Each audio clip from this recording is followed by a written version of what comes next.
I might have gone slightly overboard with my manga shopping this month, but here is everything that I got. Let's get straight into this. Starting us off, if you saw my video from a couple of weeks ago, I recently took a trip up to Leeds to see my friend Ben and to meet the one and only Grim Saber. And while I was there, I did a little bit of manga shopping. First up, I went to Forbidden Planet International in Leeds, where I bought Momo The Blood Taker, volumes 8 and 9. Tokyo is plagued by a string of murders where the victims are drained of blood. While the city whispers about vampires, Detective Mikogami Kigo seeks to avenge his murdered lover. As he stalks the man with two faces, Mikogami catches the attention of a mysterious silver-haired girl. All of that was from volume 1 of Momo The Blood Taker, as I don't want to spoil volumes 8 and 9 for myself or for you guys if you want to read it. So if you like vampires, definitely check this out. However, it is quite hard to get hold of at the minute, with a lot of the series being out of print, as it's by these guys. The next volume that I picked up on the 3 for 2 is Smile Volume 2. I haven't read Volume 1 yet, but I did cover this series in another video, so make sure you check that out on the card, just up in the corner. Then I got into dangerous territory, meaning that I was gonna have 2 3 for 2s instead of just the one that I intended to go in for, by picking up Kemono Jihen Volume 13. Welcome to the Monster Detective Agency. In a quiet rural village, livestock has been dying off in a strange manner. Inagami, a detective of the occult, is summoned from Tokyo to solve the mystery. He meets a boy scorned by the villagers, who call him Dorotabo, after a yokai that dwells in the muddy fields. Inagami soon learns there is more to the boy than meets the eye, and vice versa. Once again, that synopsis is from Volume 1, as I don't want to spoil the series for anyone that wants to read this. So again, highly recommend this. I binge read the first 12 volumes of this, and I can't wait to keep reading the rest of it. And then to finish off my second 3 for 2, I picked up volumes 3 and 4 of A Kingdom of Quartz. This series is beautiful, I absolutely love it, and here's what it's about. An orphaned girl named Blue has always dreamed of joining the ranks of the noble angels, servants of the floating palace who protect the Quartz Kingdom against demons. Not even the townsfolk's whispered curses about her pitch black wings can keep her down for long. One day, the orphanage is attacked by a host of demons. Angels from the palace come swooping down to give battle, but Blue watches in horror as the defenders are cut down one by one. Just when all seems lost, Blue feels a dark power welling up inside her.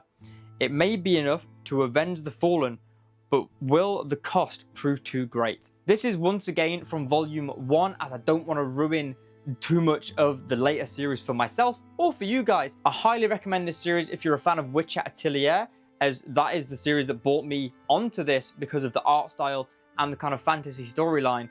Very different in story, but very good all the same.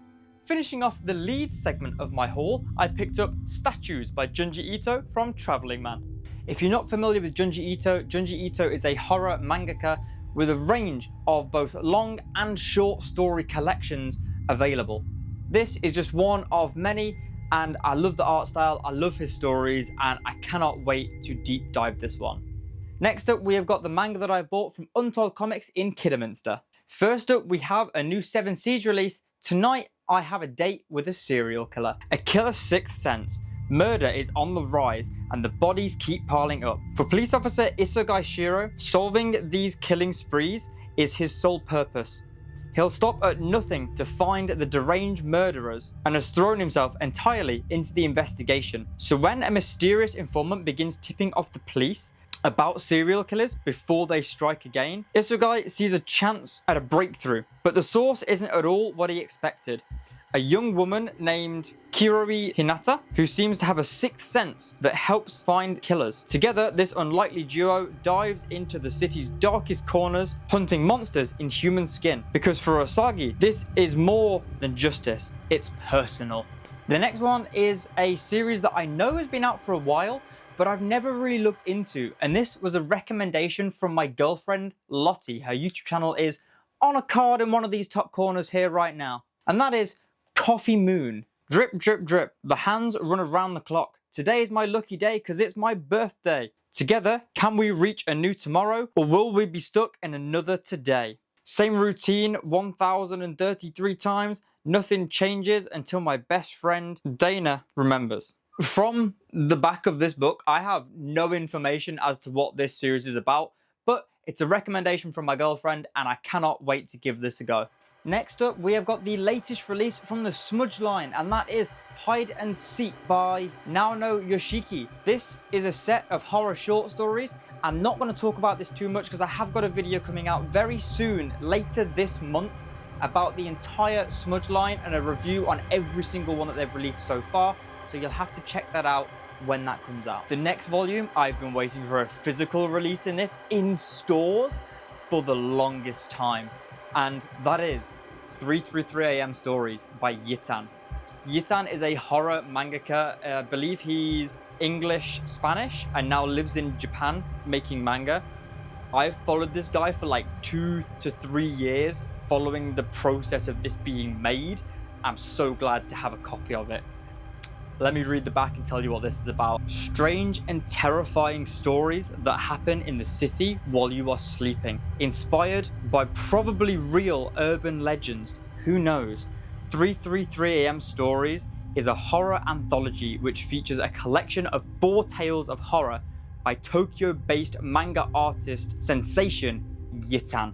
And this is published by the small press release Afterlight Comics, now available at a comic store near you. Honestly, just flicking through it now, the page quality on this is not paper. This is printed on a high quality card. Cannot wait to read this. Oh yeah, and it also came with a free bookmark. And that is it for the manga that I have purchased myself this month. The rest is a gift from my friend Ben, better known on social media as Manga Flows. First up, we've got the new Jedi Fallen Order from Panini. 3 rules to survive. Don't stand out, accept the past, trust only in the Force. Cal Kestis, a former Jedi Padawan, narrowly escaped the purge of Order 66. Now on the run from the Empire's deadly Inquisitors, Cal teams up with a former Jedi Knight and a cantankerous pilot in a quest to revive the Jedi Order. Can Cal unlock the secrets of the past before the Empire catches up with him? Find out in Volume 1 of Jedi Fallen Order.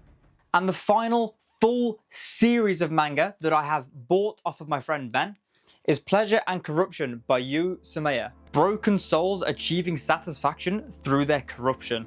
Overwhelmed by societal pressure at home and at school, Zen turns to upskirting as a means of rebellion and control. But once he is caught in the act by the student body VP, he is soon taught that control is a two-way street and bondage is more psychological than he had ever imagined. I actually got volume 7 and 8 of this a while back in blind bags, but could never find the rest of it as it is out of print. Hence why I bought the whole series off of my friend Ben. I cannot wait to read this. I have been told from Ben that this has similar vibes to Shuzo Oshimi's Flowers of Evil, so I cannot wait to deep dive this. It is now time to get all of this manga onto my already quite full shelves. Let's go.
And that is it for today's manga haul. Make sure you come back on Wednesday, first Wednesday of every month, to see the fat stacks of comic books that I also buy.